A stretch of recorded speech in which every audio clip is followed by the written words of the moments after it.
Raising my two tiny humans while the world is on fire isn't exactly a chapter I can find in parenting books.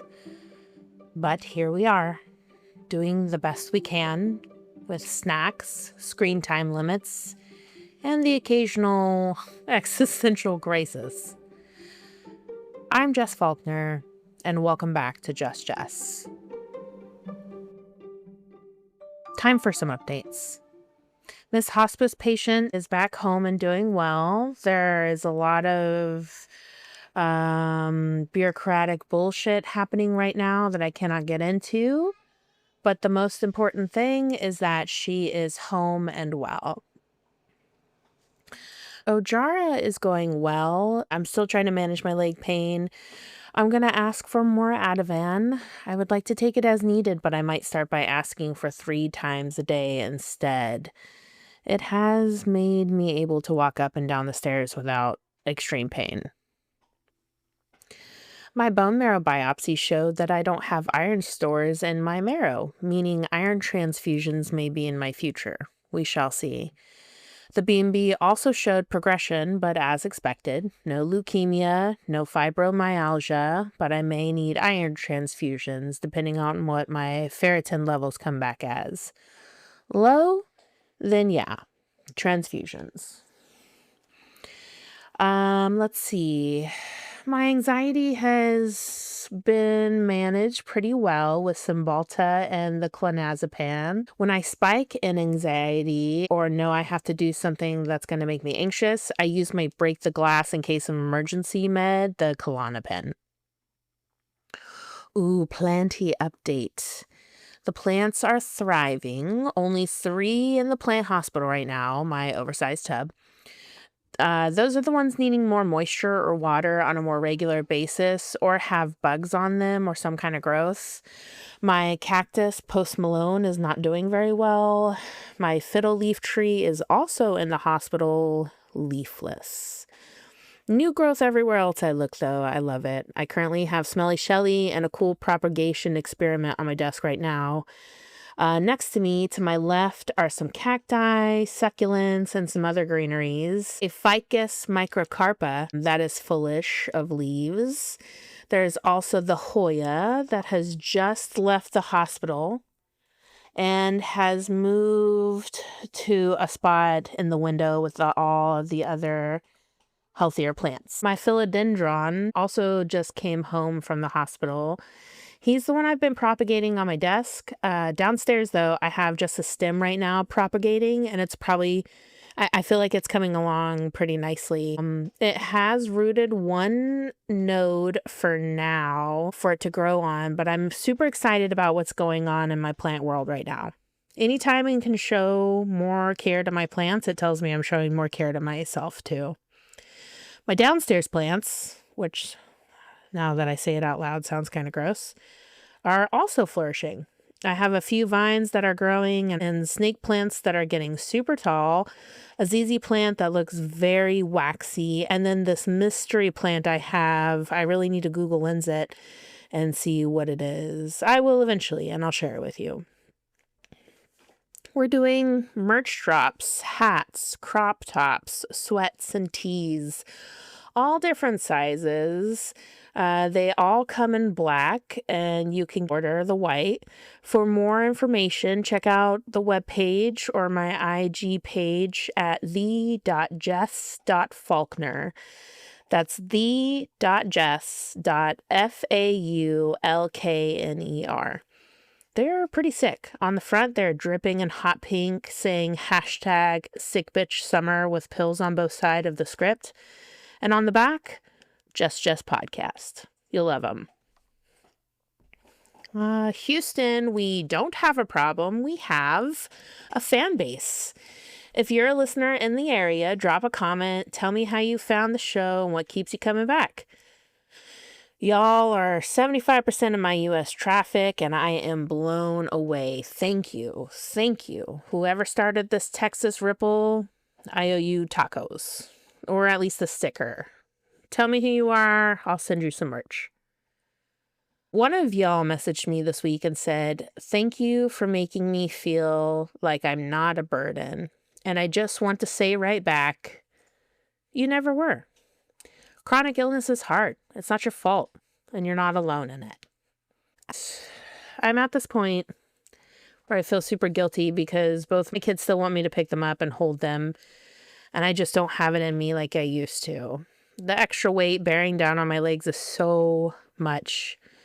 I don't want to tell them how much pain it makes me in, so I suggest we sit and snuggle, or I sit on a chair and they stand and I can give them a good full body hug, like be very eye to eye. I like those a lot. Peanut wishes I could play more, and so do I, but I am just in pain. The Ativan is nice, but it isn't a fix-all. It just makes it more bearable, to be honest, and I think that's the best I can ask for. Last little bit of update. I need a haircut, or maybe I'll grow it out. Either way. I still will wear my wigs, but what do you think? Short or grow it out? Leave me a comment and let me know what you think. Now it's time for our noteworthy news, which is coming out of Detroit. So in Detroit, several community garden initiatives are empowering families and educating children on sustainable agriculture. There's the Youth Mentor Gardens, where teens and their families collaborate to plant, maintain, and harvest produce. This hands-on approach not only provides fresh food, but also strengthens family bonds and imparts valuable agricultural skills. There's the Keep Growing Detroit's Early Childhood Program. Launched in 2015, this initiative integrates gardening and nutrition education into child care centers, fostering healthy habits from a young age and connecting children with nature. There's the Detroit School Garden Collaborative. Since 2012, this program has expanded to nearly 90 school gardens, serving as interactive learning labs where students engage with the environment and understand food sources. These programs exemplify how, even amid urban challenges, Detroit communities are cultivating growth, education, and nourishment through gardening. Let's get into the episode. Let's get one thing straight. The word apocalypse doesn't just mean the end of the world. It means an unveiling, a pulling back of the curtain, and damn if that doesn't describe both parenting and chronic illness in real time. It's global chaos, sure, climate collapse, late-stage capitalism, political dumpster fires, but it's also personal. It's your body falling apart while your kids still need dinner and help with sewing their ripped axolotl back together. Parenting through this is parenting in a pressure cooker, but we do it anyways. What choice do we have?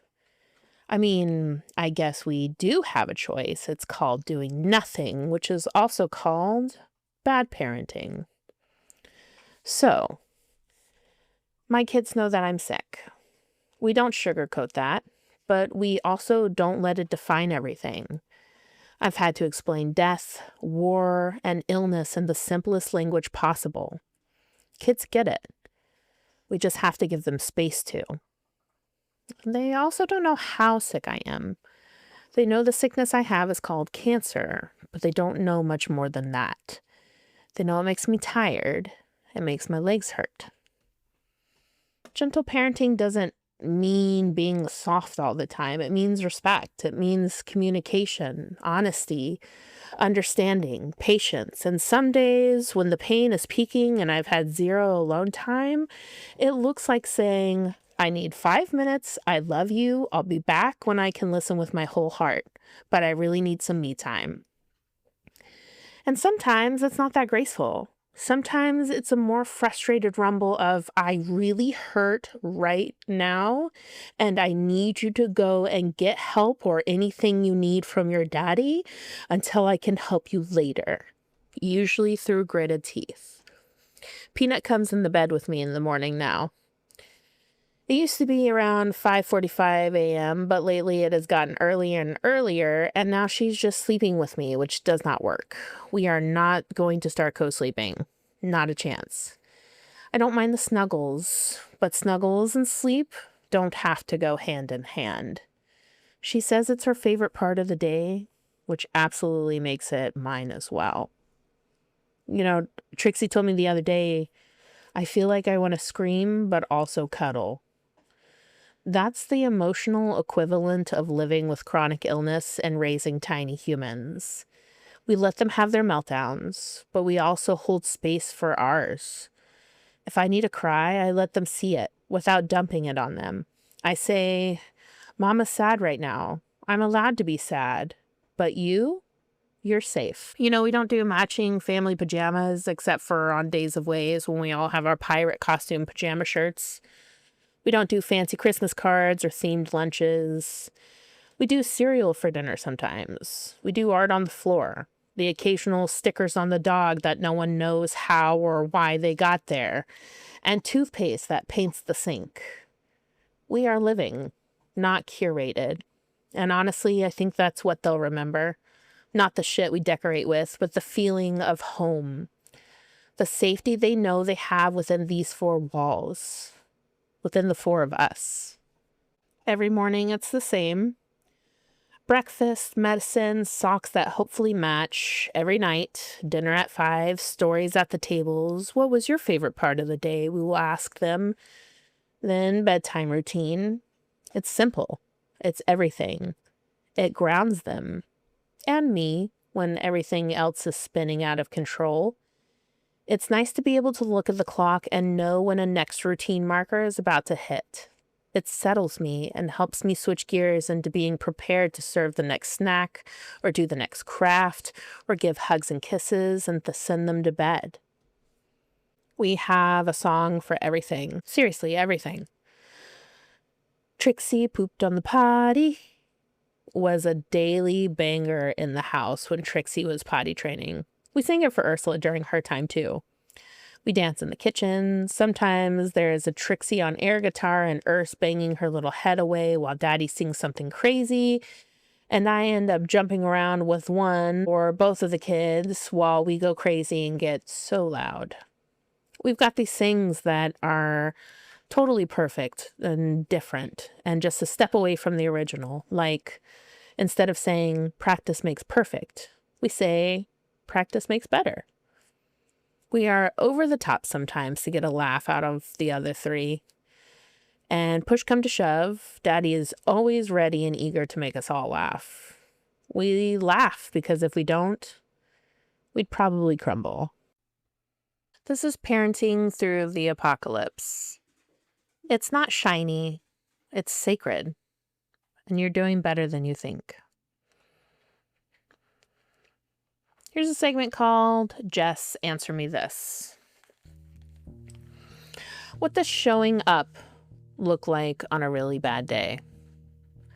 For me, it's just honestly getting out of bed and getting breakfast and feeding my kids, making sure bare minimum that they eat. I think I've been in such a down place before where Josh has been at work where I get out of bed. I manage to get out of bed and I feed the kids, but I basically just let them have tablet the whole day because I can't manage by myself. Those are some really rough days.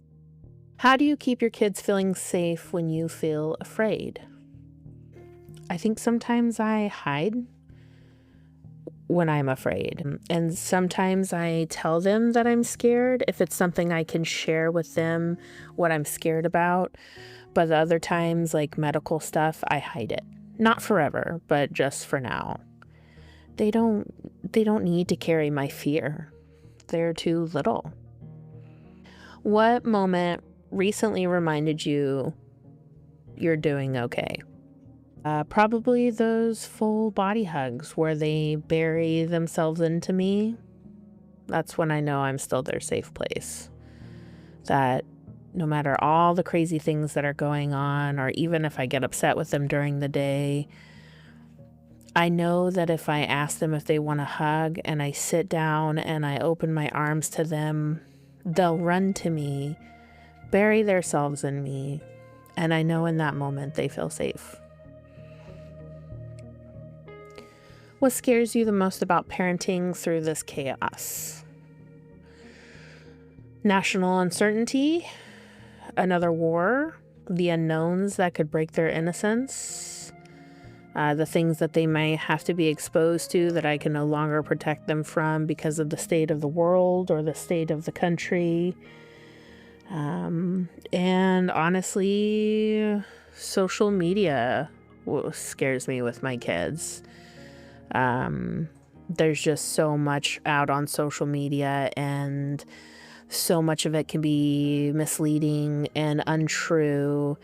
And especially with AI nowadays, they can make things that aren't real look very real and very scary. And so I think that we have to be careful for that. What do you hope they remember? Everything I did, I tried my hardest to do with kindness. That, of course, I did it all with love. And of course, I did it all with their best intentions. But I also try to do it all while being kind at the same time. That I hope that they remember that I was their safe harbor when the storms hit. What do you wish someone had told you before parenting with illness? That kids get sick too. That it's okay to be scared, but to be bold too for them. That when your kids are sick, you have to turn your sickness off and turn into super parent to take care of your sick kids, even when you're sick. But it's scary. Kids being sick is scary, and it's straining. I'm sitting here joined by a Mr. Josh Faulkner, a quite handsome fellow, if I might say so myself. So I decided that the perfect person to interview about where they stand on parenting through the apocalypse is no one other than my co-parent, my husband, and my best friend. Josh, do you want to say hello and introduce yourself a bit? Hello, and introduce yourself a bit. That's my dad joke. Okay. Do you want to say hello and introduce yourself a bit? I did. Okay. Hello, hello, podcast listeners. I'm Josh. Parenting. We're talking about parenting, right? Yeah. I mean, I want to say I tried to do my best. I feel like I had good parents. I lost my dad when I was a teenager, so I kind of missed out on some like dad parenting in my teenage years, but I had some like surrogate dads. Like my friends' dads kind of stepped in a bit. My uncle stepped in a bit just to kind of be a little bit more of a dad figure where they could be. My cousin. So a lot of, when we've talked about parenting in the past, a lot of what we say is like, I try and take the good things from my parents and replicate them or improve them. And it seems like you kind of sometimes flip it the other way and like, well, some of the bad things that happen to you try to not do those things. Sure. But even my parents, they're from a different time. They were raised differently than I was raised, and my kids will be raised differently than they are. So it's an evolution. But How long have you been a parent now? how long have I been a parent? Yes. Like officially? Well, yeah. How long have you? Well, officially. Okay. Both answers, please. Okay. How long have you been a parent officially and unofficially? I've had kind of kids kind of there've been kids that have sought a father figure that I've helped out in the past, just trying to be a father where one was absent, kind of like, whenever I was growing up and I needed a dad figure. And then my own children, they have joined us since Ursula was born. I don't know. I counted myself a parent whenever we found out that we were pregnant. So Yeah. um, close to 8 years, but Yeah. yeah, 8 years. It's not a lot. I'm not a professional by any means, but I do my Okay. best. Well, we'll say actively parenting for 7. But I sleep like 8 hours a day. So like a third of that, you have to take away like a third of that. No, because there are times in the middle of the night where you still have to be a parent. Like you're still having to be a parent. Look, Passive coming parenting. from somebody who has been left at a home overnight without a parent, you choosing to stay with your children overnight is a decision you are making towards being a good parent. And I know that sounds so silly to say, but it's true. Like, Okay, so actively being a good parent, sure. how do you feel like parenting for you has changed in the last few years, especially with everything that's been going on in the world? Wow. I mean, I would say that parenting seems like it never stops changing. I mean, you asked how it changed, but like it always changes. Um, I think my foundation never changes. Like my focus on my children is to basically make good people that are good for the world. But I mean, it also feels like the harsh realities of the world make me have to prepare them for the coming apocalypse, like how Sarah Connor prepared John Connor to lead the human resistance against Skynet. Like, I think that I let my fear of the next big bad, whether it's a global pandemic or political dumpster fire or the stock market crash or whatever, I let that generate an imaginary worst case scenario for what the kids will have to face, and then I try and prepare them for that. So what are some of your worst fears as far as our children's future? Like, I mean, if I'm if I'm being 100% honest, my biggest fear is that one or both of us die. ooh, that's not looking good. Well, that's hey, I mean, we're we're going to die. Like it will happen, but and well, so like at first I was thinking like I was gonna say die too soon, but I guess I couldn't really nail down a right time to die for a parent. It's gonna happen, but you know I feel like I have a job to do. I feel like it's my responsibility, and I want them to need me until I'm sure that they're responsible enough to kind of be on their own. And then after that, instead of needing me to do things, I want them to come to me because they want my advice. Like that's probably like I feel like that's what a parent's ultimate wish would be. I would hope like you raise good people who then don't hang out with you because they have to. They hang out with you because they want to, or they talk to you because they want your advice or they want your take on something. Um, So when our kids do come to you and come to you with the hard topics like war or sickness or Ursula and her I want to save the world and protect the environment. it's a great impression. Thank you. But like, environmental disasters, how do you explain those things to them without overwhelming them at their age?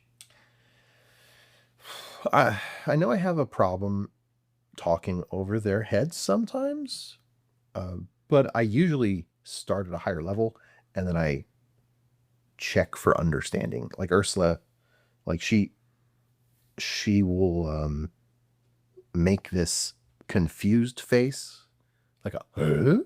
Kind of face, and she's pretty good at that. Or she'll interrupt me and ask me, "What does that mean?" She'll make a confused face when I say something that she doesn't know, and then I'll stop and I'll make the words simpler for her to understand, and then we can kind of go on with the discussion. But I think the without overwhelming them part just kind of comes from not constantly bombarding them with negative things. Like there's lots of negative things going on. Yeah. But we've talked about sexism. We've talked about racism or pollution. We've talked about death. The kids know that my dad passed away when I was a kid. We talk about socioeconomic inequality and poverty. We talk about um, we talk about hard stuff, but we don't do it every day. We don't do it all day every day. Kind of have to dole it out at a pace that they can not be overwhelmed. Yeah, that they can digest.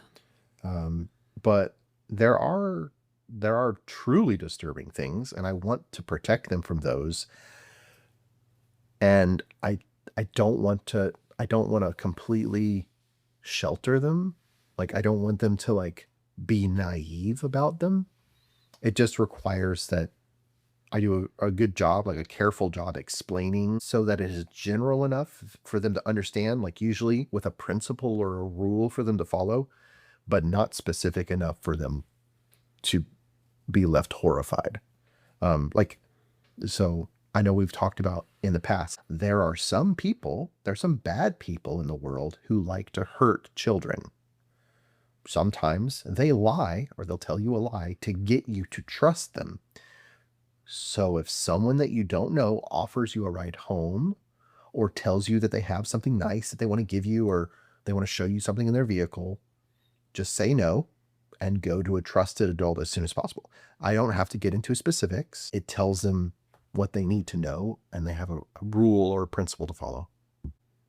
Just trying to meet them on their level, I guess. Yeah, no, I agree. I meet them at their level, but I also consider not wanting to traumatize them by giving them information. But I think it's so important to have these conversations as you go and just build on these topics as it's more appropriate per their age. Like Yeah. to where you talk about stranger danger when they're kids, when they're, I mean, 5, you tell them this, you go through that and tell them that whole spiel, but then by the time that they're 16, they have I would say maybe not a complete hopefully not a complete, understanding of it because hopefully their imagination can't go there, but just an understanding of more of the danger and of what that constitutes, what hurting children means. And even then, I'm really kind of bummed out thinking about teenagers who have to know that information. It's just so hard to decide when is a good time to tell kids ugly truths. What do you feel like is something that you try to teach your kids about the world? I want them to know that the world is full of people like them, even if they don't look the same, who have, their own lives and their own circumstances that they live through. Um, Really, I think I just try to teach them just how to be a better or just how to be a better person. So like no matter how broken the world is, I want them to be kind. I want to teach them to practice kindness and patience and gratitude and perseverance through their actions. How do you do that? I mean, is that through your words? Or do you feel like you're leading by example? Well, I mean, I hope so. I mean, I don't want to be one of those. I mean, sometimes I am a do as I say, not as I do. Clearly, I am an adult and I can do things that they cannot do. But I hope to set an example through my actions, but if anything, um it's either finding opportunities in their life where I can share I can encourage a certain behavior in them or a certain attitude. We say, oh, have an attitude of gratitude or practice gratitude. Every time we leave a restaurant, we thank the people who fed us. Like maybe it wasn't the server, sorry, or the host that like served us, but you know, we were their customer and we ate food and we just start we're grateful for that and we thank them when we leave. We try and teach the kids about um, how good they have it. I mean, yeah, sure, white privilege is a thing for real, um, but they don't really understand. They don't understand what is considered a want or a need yet. They think that Yeah. their tablets are needs, and we constantly have to like reiterate that no, this is a bonus for you. Um, you know, there are kids out there who have it differently, and you should be grateful for what you have, not because you're comparing yourself to other people, but because uh, what you have is really just a gift. Okay, so while I know for me, and I know as I see you parent too, I feel like while we pour ourselves out, our cup out to our children, it's draining. It's draining to have to go over these things with them and to be consistent, but to also to have to tell them about the things, the negative things that they're going to have to face, the scary things in the world. So what is it that you do that takes care of you while you're raising children in such uncertain times? I mean, you're talking about like self care and like coping strategies or therapy or having a supportive Like your support community. group, yeah. I mean, yeah, what is it? I mean, because I think, it's the whole it takes a village. Um, and I know you and I both know that we have not had a village for a long time, that it has been us, and it's been hard to be a good parent and to stay afloat, especially for me, like, especially during COVID and stuff. And yeah, I think I reached a point as a mom where I had to realize that I could not just now be mom, that I had to be Jess as well. Yeah. Um so like I know I had to take time out for myself for this self-care because I do pour so much into our children.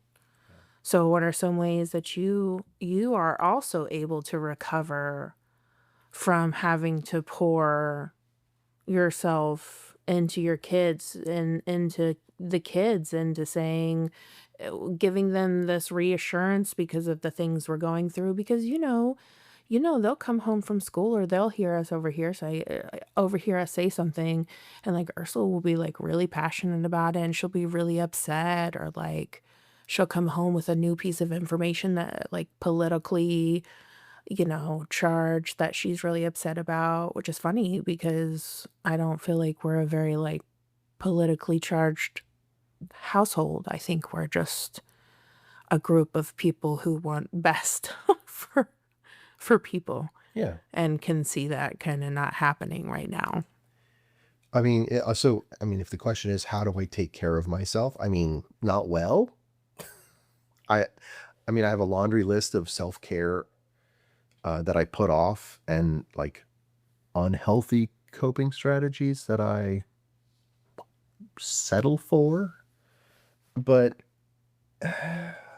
I mean, if the question is what would I tell my children on how to take care of themselves, that it would be make sure you're doing all those things, that you do self care, that you have coping strategies, that therapy is there as a tool, that make sure you have a community. But I mean, I know I still have kinks that I have to iron out about myself as a person or a partner or as a parent. So just kind of going on that journey as the kids grow gives me new ways to put those positive self-care techniques into practice. Like I'm still learning. I'm still working on myself, but I try and incorporate that into my parenting. It's like yeah, you learn something. Oh, I can't, is it the Dunning-Kruger effect? Whatever the effect is, where you learn something new, and then you start seeing it everywhere. I'm like, oh, hey, Oh, I learned that there's a better way to cope with this. Let me help you, child. I felt that way with my military members. Like when I became a parent, I felt that learning how to parent helped me to be a better supervisor because I just kind of treated my members like children children. and like say, okay, was that a good decision or a bad decision? And just kind of walk them through that. Um, but I don't know. That sounds like you make room for growth, though. That's to me, that's Yeah, what it sounds like you're saying, that yeah. you learn something new and then you pour that into your kids, but then you're also able to give that to yourself. Well, that's probably my kind of the biggest kind of one thing that I do to take care of myself is just realize that it's baby steps. Like uh, I'm sure that I'm going to struggle through all of my roles throughout life, but um, I just want to do my best to keep moving forward and getting better, even if it's like a millimeter at a time. What's something that gives you hope even now? For me, my faith in God tells me that the future will be good. Like I don't think like, I'm not a doomsday prepper. I'm not like getting necessarily prepared for the apocalypse. I know that the world goes through wars and famines and political strife, but I believe that even bad things can turn out to be good things. Like I know my children will get hurt. They have. I know they'll make bad decisions. They have. They will and do lie to me. It's gonna happen. Um, but some of that's just part of growing up and becoming the person you're meant to be. It's hard to hate my past because it led to my present. You understand? Yeah, I get Like, that for sure. it's like not living in regret, but also looking into the future and knowing some of these things are going to happen again. Um, like I have a preference that my kids don't go through pain, but like the Bible said that God didn't even spare his own son to save us, so I believe he will he'll spare no expense to give us great things. I mean, look at you and the kids. Look Oh, at the things that I got. I got the greatest things. that's really sweet. Okay, so let's talk about parenting wins. What's something that you're proud of from the last few years? Something that that you handled differently than you thought you would have? Like a moment that sticks with you and you're like, no matter what else has happened, at least that one time. That one time. I mean, I feel like I'm in the thick of it every day that I don't have one single thing that I remember. And I don't even have small I don't really even have small things that I remember, but it's like I feel like I'm in a competition with myself that like I I might have done something, I might have reacted too harshly or too hastily, and then I don't realize that I did until the next time that I do it differently and I do it better and I'm like, "Oh, Yeah. I should have done it better last time." And then I've set the bar higher for myself so that, you know, the next time I have to do it the same or better. So I'm in competition with myself. Um, my parenting wins are more generic. Like I look at my kids and aside from feeling just extremely blessed and fortunate, despite the wretch that I know that I have been in my life, I look at them and I feel like I've already won. Like the girls are both so amazing in their Mm, own ways. yeah. And I know I contributed to that somehow, but I don't know like one specific thing that I'm proud of. Sure. Sure. What's something that you wish more people understood about parenting right now? I know we parent differently. I mean, not you and I necessarily, Right. but I know in our home, we parent very differently. And for years, strangers have come up to us and have complimented our parenting styles and the way we talk to our children. Yeah, and I feel like specific to our parenting, I think there's a stigma out there about gentle parenting. I 100%. mean, I don't know if this is, I don't know if you're trying to lead me into this answer, but that's what it seems like what I see online is like, uh, people like, so yeah, I didn't even know it. I didn't even know what I was doing when we started raising our children. I was just, doing my best. Um, I tried to meet them where they were. I tried to treat them like people.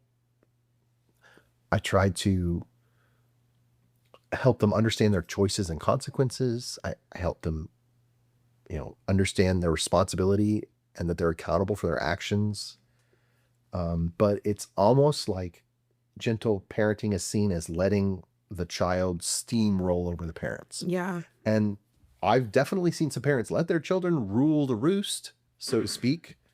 But that's not what gentle parenting is. I mean, not according to my definition. And I think if you treat them like people, if you meet them where they are, and you help them understand the consequences of their actions, what choices are good and what choices are bad, then you're gonna succeed. Like it feels like if that's what gentle parenting is, then that's what I do. And I don't know. Well, I wouldn't say we are 100% gentle parenters. Like I think we just we take a lot of things from gentle parenting and apply that to our kids because it works for us. I think gentle parenting is a lot about communication, and we have always communicated with our kids Yeah. from the moment they were born. We were talking to them in full sentences, Yeah. like, you know, I think communication is something that has helped us a lot get to where we are with our kids.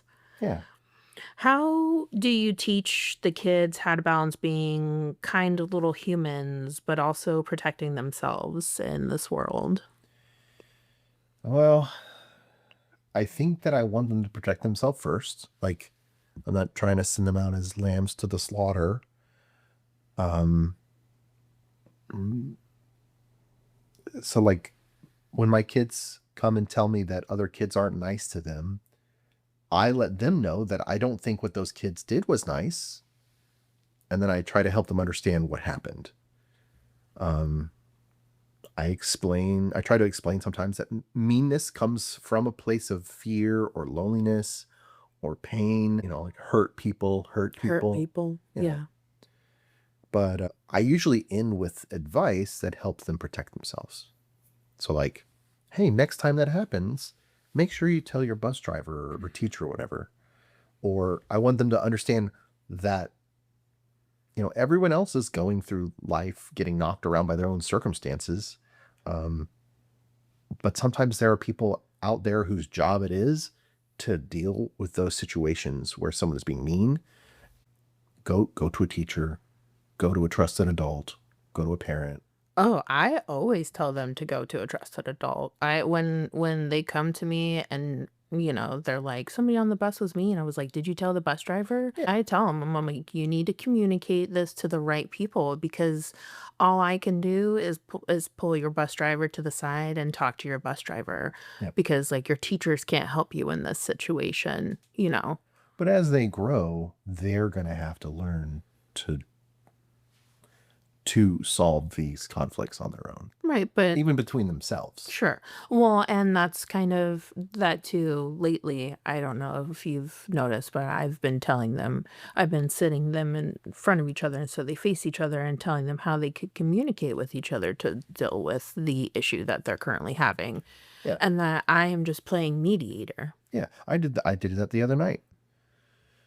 Trixie did something, and Ursula interpreted that as Trixie being mean.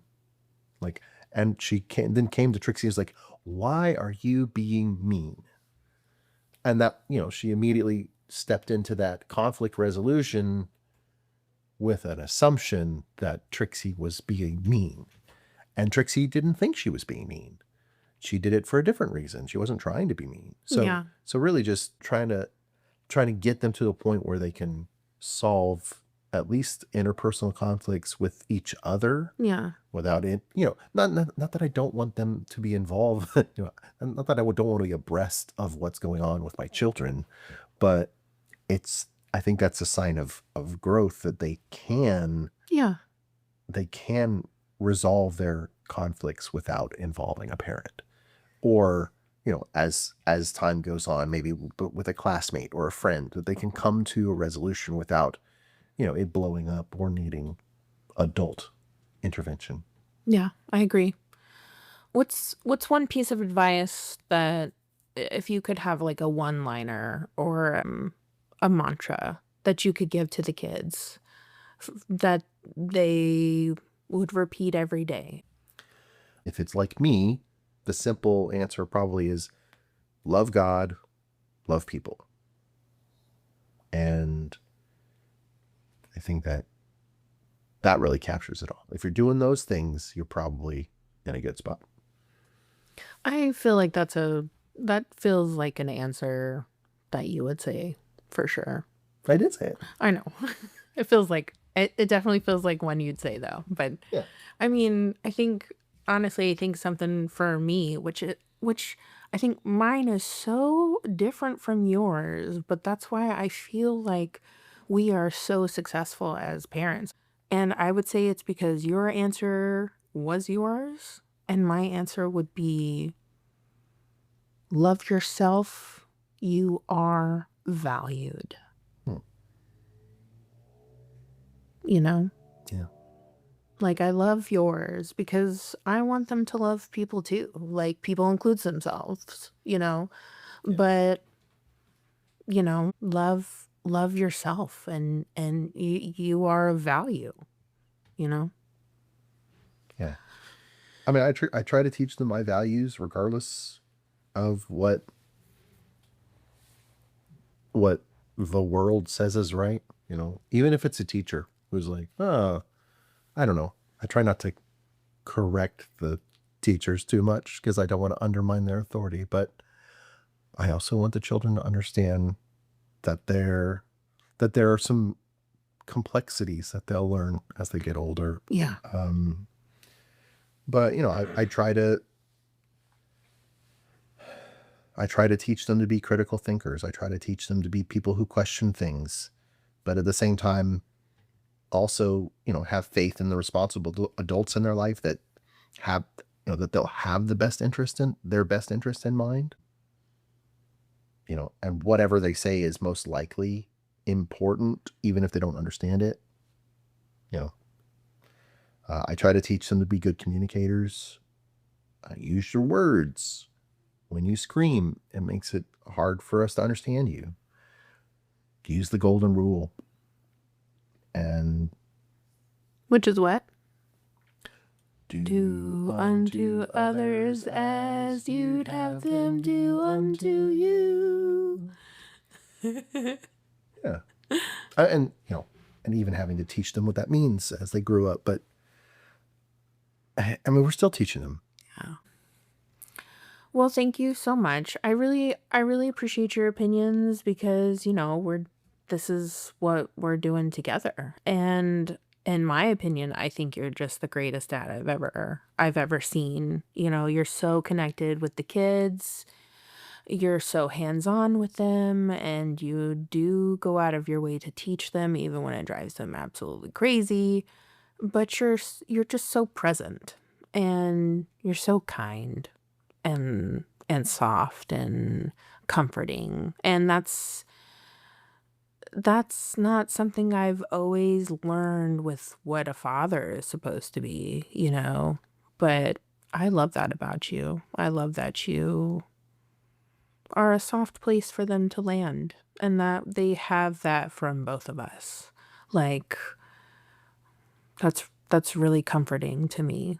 And one of the greatest joys in my life, I think, one of my greatest one of something that I'm so proud of in my life is probably that my children are going to learn what a man is and what a husband is because of you.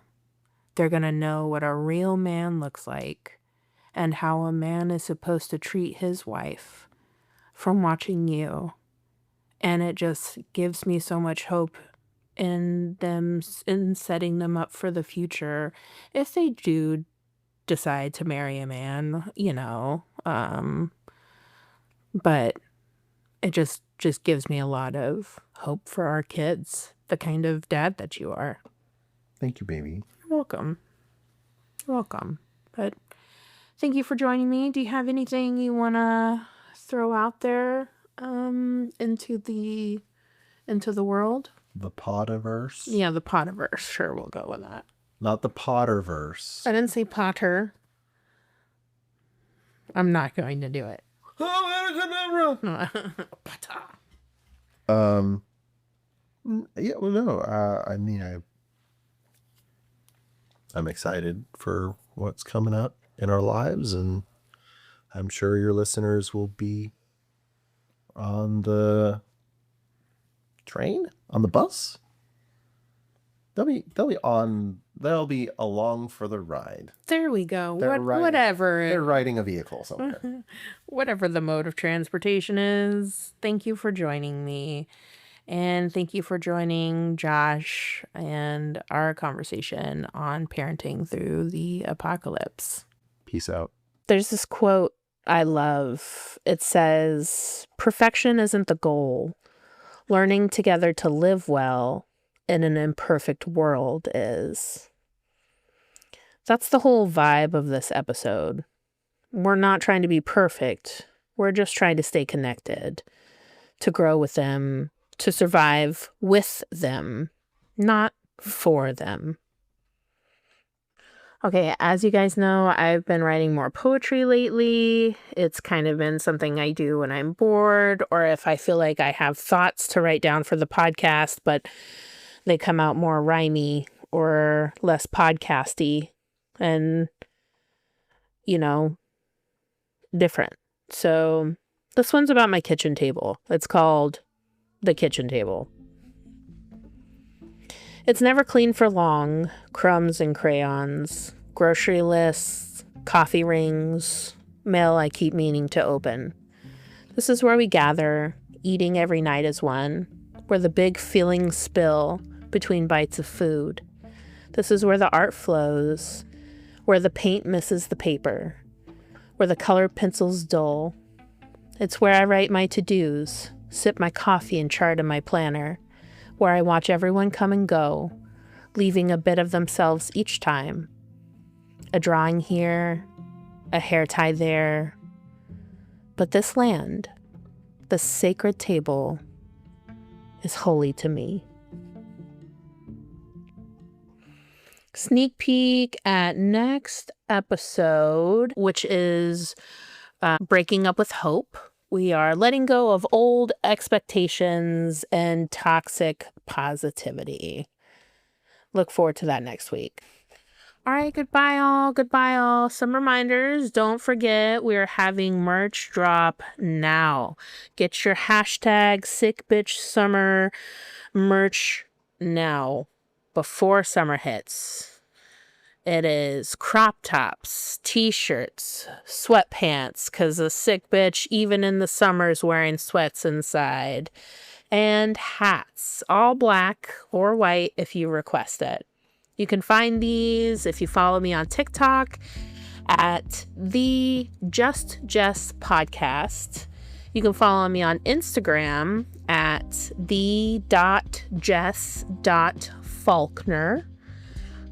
Or on the Facebook page, you can find me under Just Jess. You can also check out our website, which is one of the Google sites. It's https://sites.google.com/view/the Just Jess Podcast.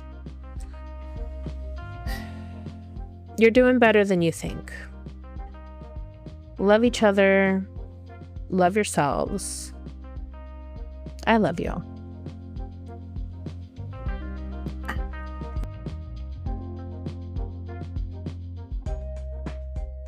Resources and citation from this episode come from NAMI, National Alliance on Mental Illness, www.nami.org.